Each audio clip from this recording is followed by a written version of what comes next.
दी class में आप सभी लोगों का स्वागत है। बच्चों, आज हम कक्षा 11 में तुलसीदास की कविता से गीतावली शीर्षक को आज इस वीडियो में पढ़ेंगे। इसमें जो 3 पद हैं उसकी हम व्याख्या, उसके अर्थ को समझेंगे और ये इम्पॉर्टेंट है, इसमें पूछा जाता है। ये जो पद हैं वो मुक्तक पद हैं, एक दूसरे से अलग हैं, सबका अर्थ, सबका प्रसंग अलग अलग है। तो आज इसको पढ़ने वाले हैं, तो बच्चों आप इस वीडियो को आखिरी तक देखिएगा ताकि आपको गीतावली के जितने भी पद हैं उसका अर्थ अच्छे से समझ में आ जाए। और अब अगर आप इस तरह के और भी नए नए वीडियो पाना चाहते हैं तो आप चैनल को सब्सक्राइब जरूर कर लीजिएगा। आपके लिए लगातार ऐसे वीडियो बनते रहेंगे। और आप कक्षा 11 की प्लेलिस्ट भी चेक कर सकते हैं, उसमें काफ़ी सारे वीडियो पड़े हुए हैं आपके क्लास के, आप वहाँ से उसको पढ़ भी सकते हैं। तो अब हम लोग गीतावली को शुरुआत करते हैं। इसका जो पहला पद है, जौपै हो मात मते मह हुई हो, इसका हम प्रसंग समझ लेते हैं। ये पद वहाँ का है, इसमें उस जगह का चित्रण किया गया है जब भरत जी वापस आते हैं अयोध्या में और उनको तब पता चलता है कि राम को वनवास हो गया है और उनको राजगद्दी मिली है। तो वो बहुत ही अफसोस करते हैं और अपनी माता से भी नाराज़ होते हैं कि उन्होंने इस तरह का काम क्यों किया कि राम को वन जाना पड़ा। वो राम से बहुत प्रेम करते हैं। तो यहाँ पर भरत अपने आप को दोषी मानते हैं कि मेरी वजह से पिता की भी मृत्यु हुई है और मेरे बड़े भाई जो राम हैं वो भी वन को गए हैं। तो बहुत ही अधिक वो अपने को दोषी, अपने पर ही वो कलंक मानते हैं कि मुझ पे कलंक लगा है। तो यहाँ पर भरत की मनोदशा का चित्रण किया गया है कि ये सारी घटनाक्रम सुन के भरत के ऊपर क्या असर पड़ता है। तो यहाँ पर कहते हैं वो भरत फिर जब सारी बात जान जाते हैं तो कौशल्या से मिलने जाते हैं, जो राम की माता हैं कौशल्या से। तो बहुत ही संकोच उनको होता है कि उनके पुत्र को वनवास मिला है और मेरे कारण मिला है। तो माता से मिलने जाते हैं तो क्या उनकी मनोदशा होती है, इस पद में उसका वर्णन किया गया है। जौपे हो मात मते मह हुई हो, ये भाषा जो है ब्रज भाषा है।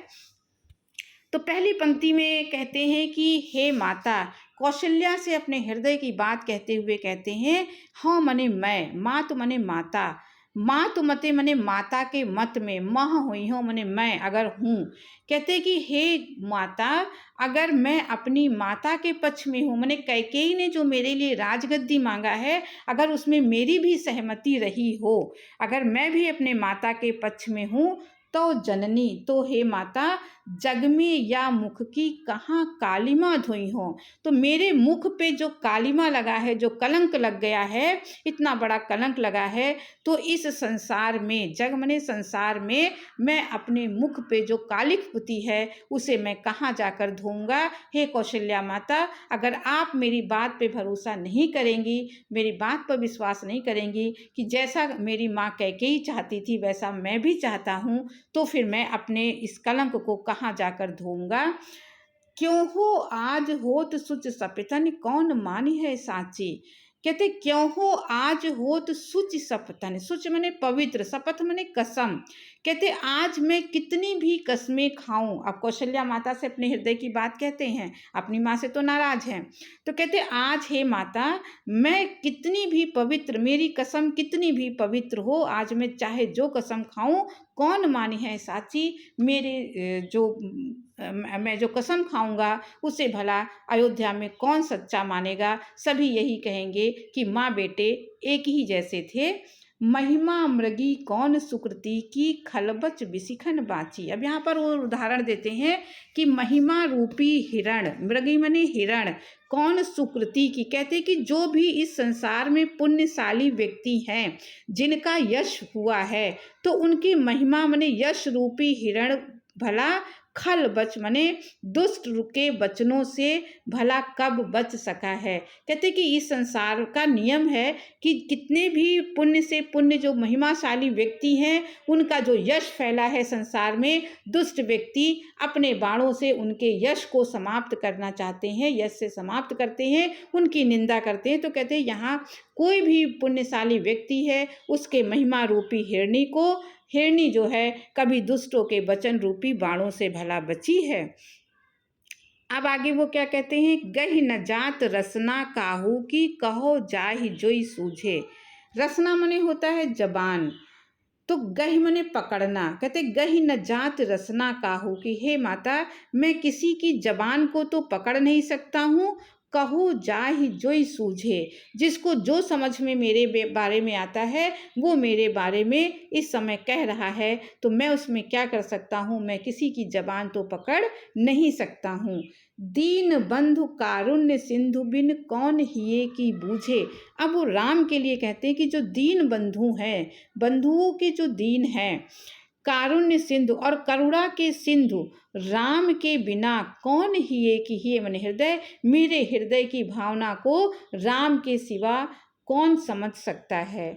तुलसी राम वियोग विषम विष विकल नारी नर भारी। अब तुलसीदास जी कहते हैं कि राम के वियोग में, विषम वियोग में, विष, विषम विष माने राम के वियोग रूपी विष में जो अयोध्या के नर और नारी हैं, जो व्याकुल थे, राम जब से बन गए हैं, अयोध्या के जो लोग हैं वो तब से उदास हैं, उनके वियोग में व्याकुल हैं।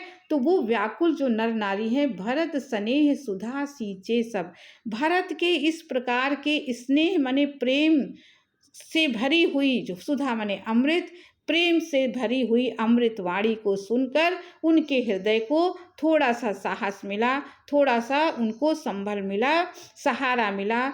तेहि भये तेहि समय सुखारी। भरत की इन पश्चाताप भरे बातों को सुनकर उन्हें, उनके दिल में थोड़ी शीतलता आई, थोड़ी ठंडक मिली। अब उनको ये पता चल गया कि कैकेयी ने जो काम किया वो अपने मन से किया, भरत का इसमें कोई भी हाथ नहीं था। अब आगे देखते हैं। मेरु सब पुरुषार्थ थाको। अब इसका भी प्रसंग समझना आपको जरूरी है। देखिए वो तो भरत के मन की बात हो गई। अब यहाँ पर युद्ध हुआ है लक्ष्मण का, तो लक्ष्मण के शक्ति बाण लग गया है और लक्ष्मण मूर्छित हो गए हैं। तो राम जो है लक्ष्मण को गोद में उठाकर विलाप कर रहे हैं। उस समय का ये दृश्य है, राम किस प्रकार से, राम की भावनाएं हैं जो तुलसीदास ने किस प्रकार से उनको यहाँ पे चित्रित किया है। तो राम कहते हैं मेरो सब पुरुषार्थ थाको। पुरुषार्थ माने, पुरुषार्थ माने बल, आज मेरा सारा बल समाप्त हो गया है। विपत्ति बटावन बंधु बाहु बिन करो भरोसो काको। इस समय में वनवास में हूँ, ऊपर से ही युद्ध चल रहा है रावण के साथ।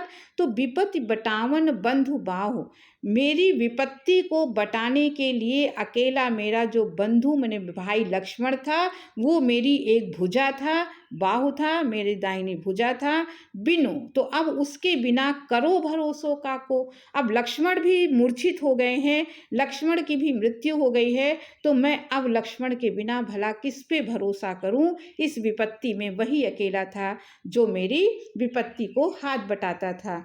सुन सुग्रीव साचहु मोह पर फेरहु बदन विधाता। देखिए राम किस तरह विलाप कर रहे हैं अपने भाई के लिए। सुग्रीव से कहते सुन सुग्रीव, हे सुग्रीव सुनो, साचहु माने सचमुच, मोह पर माने मुझ पर, फेरहु बदन विधाता, बदन माने मुख, विधाता माने ब्रह्मा। आज हे सुग्रीव सुनो, सचमुच मुझे लगता है कि आज ब्रह्मा ने मेरी तरफ से अपना मुख फेर लिया है, अपना मुंह मेरी तरफ से हटा लिया है। ऐसे समय समर संकट हो। ये ऐसा विकट समय है कि समर का संकट है, युद्ध का संकट है।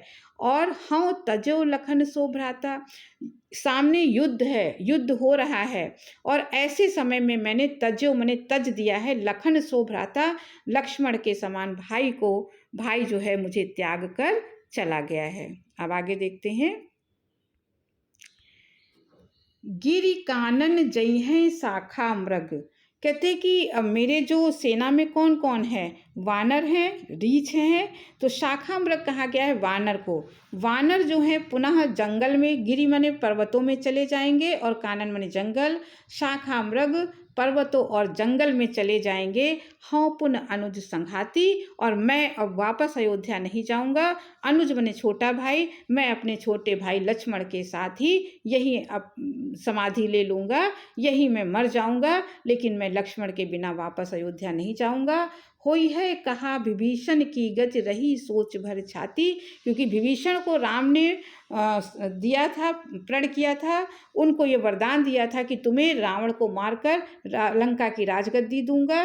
तो अब राम कहते क्योंकि भाई नहीं है तो मैं युद्ध नहीं करूंगा, और जितने वानर हैं वो अपने अपने जंगलों में चले जाएंगे, पहाड़ों पे चले जाएंगे। तो हुई है कहा विभीषण, इस समय भी उन्हें विभीषण की याद आती है कि विभीषण का क्या होगा, रही सोच भर छाती, उनके बारे में सोचकर मेरा हृदय भर आता है। तो इस प्रकार करुण विलाप राम यहाँ पर कर रहे हैं। अब अगली पंक्ति में देखते हैं तुलसीदास जी क्या कहते हैं। तुलसी सुनि प्रभु बचन भालु कपि सकल विकल ही हारे। अब तुलसीदास जी कहते हैं कि सुनि प्रभु वचन, भगवान के इस प्रकार से करुण वचनों को सुनकर वहाँ पर जितने भी भालू माने रीछ थे और कपि वानर थे, सकल विकल ही हारे, सभी जो है व्याकुल हो गए और अपने हृदय में वो भी हार मानकर बैठ गए। जामवंत हनुमंत बोली तब अवसर जानि प्रचारे। वहाँ पर सबसे बुद्धिमान जो रीछ थे वो जामवंत जी थे। जामवंत ने उस समय की दशा को समझा, स्थिति को समझा। उन्होंने हनुमंत बोल हनुमान जी को बुलाया, अवसर को समझकर, उस अवसर को जानकर उन्होंने हनुमान जी से कुछ बातें कही। हनुमान जी से इस प्रकार उन्होंने कहा। अब आगे देखते हैं।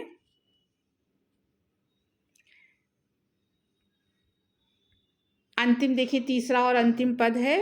अब इसका भी प्रसंग समझ लेते हैं कि इसमें अब लंका से सुषैण वैद्य आए हैं और संजीवनी बूटी हनुमान जी ले आए हैं। लक्ष्मण को संजीवनी बूटी दे दी गई है और वो उनकी मूर्छा टूट गई है। तो सब लोग लक्ष्मण के हाल पूछ रहे हैं कि कहीं चोट तो नहीं लगी है, दर्द तो नहीं हो रहा है। तो सभी लोग जितने वहाँ हैं वो लक्ष्मण से उनके हाल चाल, उनके मन की बात पूछ रहे हैं। तो यहाँ लक्ष्मण सभी को जवाब देते हैं।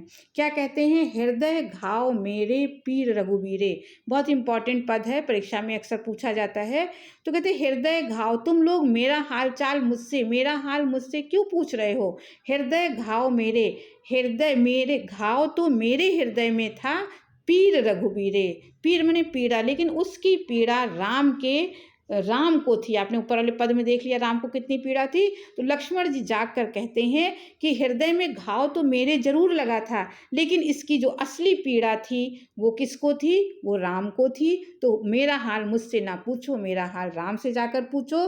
पाए सजीवन जाग कहतियो, प्रेम पुलक विसराय शरीरे। विसराय माने भूल कर, किसको भूल कर? शरीर को। पाए सजीवन, संजीवनी बूटी को पाकर, जाग कहत मने जाग कर, मूर्छा टूटी, उसके बाद जाग कर प्रेम पुलक मने प्रेम से पुलकित होकर, अपने शरीर की भी सुध बुध भूल कर, इस प्रकार वो सबसे कह रहे हैं कि तुम मेरा हाल चाल मुझसे ना पूछो, मेरा हाल चाल राम से पूछो, क्योंकि हृदय में घाव तो मेरे जरूर लगा था, लेकिन उसकी असली पीड़ा राम को थी। मोहि कहा बूझत पुनि पुनि, जैसे पाठ अर्थ चर्चा कीरे। अब उसको कई उदाहरणों से भी इस बात को लक्ष्मण जी समझाते हैं। तो पहली बात कहते हैं मोहि कहा बूझत पुनि पुनि। पुनि पुनि माने बार बार। तुम लोग मुझसे बार बार क्यों पूछते हो? बूझत माने पूछना। तुम लोग मुझसे बार बार क्यों पूछते हो? जैसे पाठ अर्थ चर्चा, कीरे माने होता तोता। अब यहाँ तोते का उदाहरण देके कहते हैं कि तोता राम राम तो रट लेता है, राम नाम का पाठ तो वो रट लेता है, लेकिन उसके अर्थ को वो नहीं जान पाता है। तो कहते हैं कि तोते से जिस प्रकार राम नाम के अर्थ की चर्चा नहीं की जा सकती है, केवल वो राम का नाम रट लेता है, उसी प्रकार मैं भी अपने हृदय के घाव के पीड़ा को नहीं जानता हूँ। अगला उदाहरण देते, शोभा सुख क्षति लाहु भूप कह, केवल कांति मोल हीरे। अब हीरे का उदाहरण, हीरे माने हीरा, हीरे का उदाहरण देते हुए कहते कि केवल कांति मोल हीरे। हीरे की तो केवल कांति होती, चमक होती है, हीरे की तो केवल अपनी चमक होती है, लेकिन जिस राजा के पास हीरा होता है, शोभा उस राजा की बढ़ती है, सुख उस राजा को मिलता है, क्षति माने अगर हीरा खो जाए तो हानि भी राजा की होती है, लाभ माने लाभ, और अगर राजा के पास रहता है तो लाभ भी राजा को, भूप माने राजा। तो कहते हीरे का अपना कुछ नहीं होता, हीरे की केवल अपनी चमक होती है, लेकिन उसकी शोभा, उसका सुख, उसका हानि, उसका लाभ जिस राजा के पास होता है उसका होता है। तो मैं अपने राम का सेवक हूँ, मेरी जो पीड़ा है वो राम ही समझ सकते हैं। अगले, तुलसी सुनि सौमित्र वचन सब धरि न सकत धीरो धीरे। तुलसीदास जी कहते सुनि सौमित्र वचन, सौमित्र माने सुमित्रा के पुत्र तथा लक्ष्मण। उस समय सुमित्रा नंदन लक्ष्मण के वचन को सुनकर धरि न सकत धीरो, उस समय धैर्य भी धैर्य धारण नहीं कर सका। अगली पंक्ति में देखते हैं, उपमा राम लखन की प्रीति की क्यों दीजे खीरे नीरे। खीरे माने होता है दूध और नीर होता है पानी। तो कहते हैं अगर दूध और पानी को एक साथ मिला दिया जाए तो भी राम और लक्ष्मण के प्रेम की उपमा नहीं दी जा सकती। उपमा राम लखन की प्रीति की क्यों दीजे खीरे नीरे। कहते राम और लक्ष्मण के प्रेम जो आपसी प्रेम है उसकी उपमा दूध और पानी को मिलाकर भी नहीं की जा सकती है, क्योंकि हंस जो है वो दूध और पानी को भी अलग कर देता है, लेकिन राम और लक्ष्मण के प्रेम को कोई भी इस संसार में अलग नहीं कर सकता है। तो बच्चों, आपको ये तीनों पद बहुत अच्छे से समझ में आ गए होंगे। आपको अच्छा लगा हो तो सब्सक्राइब जरूर कीजिएगा, लाइक कीजिएगा, अधिक से अधिक अपने दोस्तों को शेयर कीजिएगा। आप अगर और भी इसके वीडियो पढ़ना चाहते हैं तो आप प्लेलिस्ट में देख लीजिएगा, बहुत सारे वीडियो पड़े हुए हैं आपकी क्लास के, आप वहां से उसको पढ़ सकते हैं। अब अगले वीडियो में फिर किसी टॉपिक के साथ मिलेंगे, तब तक के लिए धन्यवाद।